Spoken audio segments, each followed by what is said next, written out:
lanjutkan untuk belajar dimensi 3 tentang jarak. Kemarin kita sudah belajar tentang jarak antara dua titik. Hari ini kita belajar jarak antara titik dan garis. Untuk mempelajari jarak antara titik dan garis ada kuncinya, yaitu kita paham tentang proyeksi. Karena ini nanti yang kita gunakan. Proyeksi itu apa? Kita akan, karena antara titik dan garis, maka kita akan menjatuhkan titik itu pada garis dan harus tegak lurus. Misal, saya punya titik A dan garis G. Kita akan cari proyeksi titik A terhadap garis G.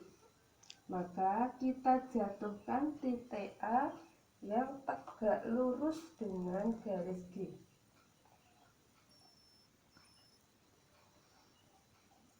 Nah, harus tegak lurus. Misalnya kita beri nama A aksen, maka di sini proyeksi titik A adalah A aksen. Boleh tidak kalau kita jatuhkan ke sini? Kalau misal kita jatuhkan ke sini, ini bukan proyeksinya karena ini bukan tegak lurus. Oke, ini saya hapus, maka proyeksinya adalah A aksen. Sehingga jarak titik A terhadap garis G, jarak A terhadap garis G adalah A aksen. Apa ini harus A aksen? Boleh diberi nama yang lain. Kalau misalnya ini B, berarti jaraknya AB. Kalau diberi C, berarti jaraknya AC. Oke, untuk contohnya, coba kalian perhatikan kubus di bawah. Kubus A, B, C, D, E, F, G, H dengan panjang rusuknya 8 cm. Dimana di sini ada titik X, bahwa titik X itu tengah-tengah dari CG. Jadi kalau panjang rusuk 8, maka panjang CX-nya di sini 4, panjang XG-nya juga 4. Oke, kalian ingat untuk yang kemarin bahwa diagonal sisi adalah A akar 2 karena dia kubus, diagonal ruangnya A akar 3. Berarti kalau di sini A-nya kita ganti dengan 8. Sekarang tentukan jarak titik A dan garis BC. A-nya di sini, BC-nya ini. Maka seperti tadi kita proyeksikan titik A terhadap garis BC. Kita tarik titik A ke garis BC yang tegak lurus. A kalau saya proyeksikan ke BC, maka dia jatuhnya di titik B ini. Nah, tegak lurus. Sehingga jaraknya A ke garis BC ini diwakili oleh AB.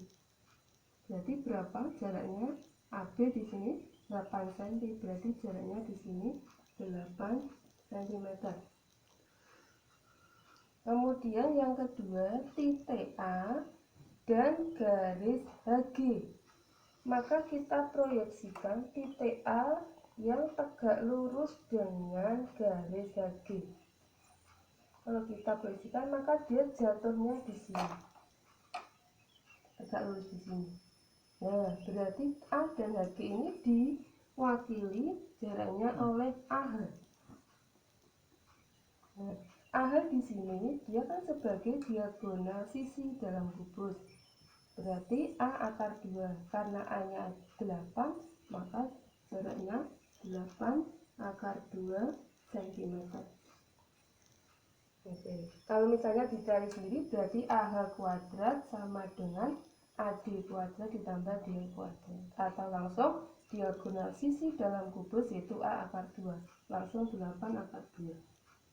Yang ketiga, jarak titik X dan garis BD. Maka titik X di sini harus kita proyeksikan ke garis BD yang tegak lurus. Ini kalau ditarik ke BD tegak lurusnya di sini.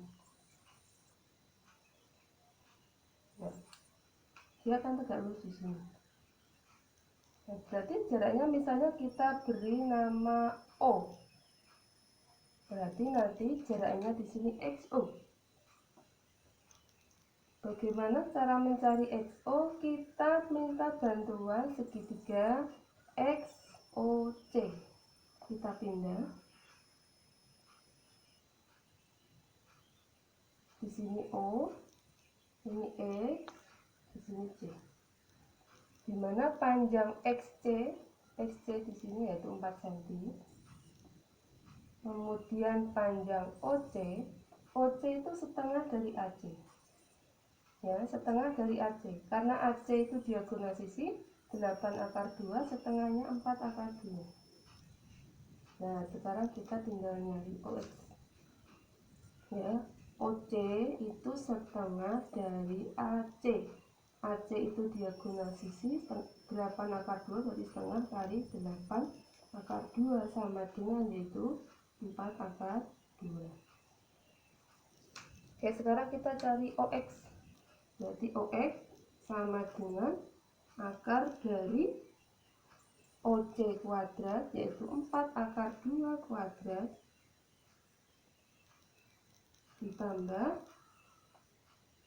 CX kuadrat yaitu 4 kuadrat sama dengan 4 akar 2 dikuadratkan 4 kali 4 16, akar 2 dikuadratkan 2 berarti 16 kali 2 32 ditambah 4 kuadrat 4 kali 4 16 sama dengan akar dari 48. Akar 48 itu berapa? 48 itu 16 kali 3. Akar 16 kali 3. Akar 16 di sini 4, akar 3 tetap. Jadi panjangnya XO atau OX di sini jarak titik X terhadap garis BD yaitu 4 akar 3 cm. Yang kedua itu pakai 5T ABCD. Jika panjang rusuk alasnya 8, rusuk alas ini AB, BC, CD dan AC-nya 8, dan rusuk tegaknya 8 akar 2. Rusuk tegak itu TA, TB, TC, TD, 8 akar 2. Tentukan jarak titik C dan garis TA. C ini, garis TA ini. Maka mari kita pindahkan segitiga TAC. Kita pakai bahan segitiga TAC. Ditanya jarak titik C terhadap garis TA, yaitu kita proyeksikan titik C ke TA yang tegak lurus.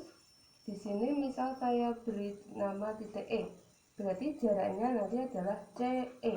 Bagaimana untuk mencari CE? Maka kita lihat panjang TA berapa?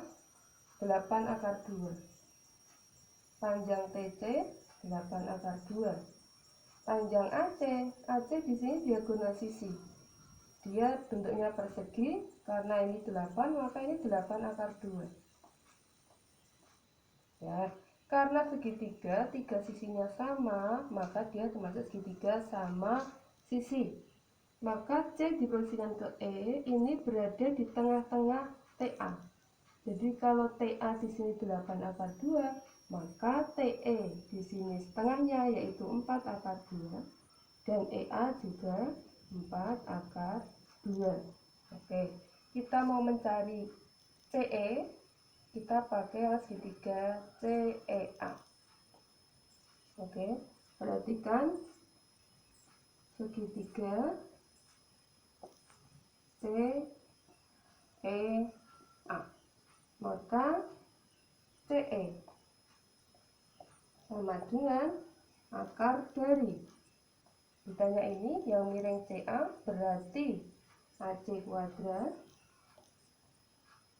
dikurangi AE kuadrat sama dengan akar dari AC atau CA nya 8 akar 2 kuadrat dikurangi EA nya 4 akar 2 kuadrat sama dengan akar dari 8 akar 2 dikuadratkan 8 kali 8 64, akar 2 dikuadratkan 2 berarti 64 kali 2 128 dikurangi 4 akar 2 kuadrat, 4 kuadrat 16, akar 2 dikuadratkan 2, 16 kali 2 32 sama dengan akar dari 96. 96 itu sama dengan 16 kali 6, akar 16 4, akar 6. Jadi panjang dari jarak C ke titik BD maaf, C ke titik TA, yaitu yang tadi kita beri CE, panjangnya 4 akar 6 cm.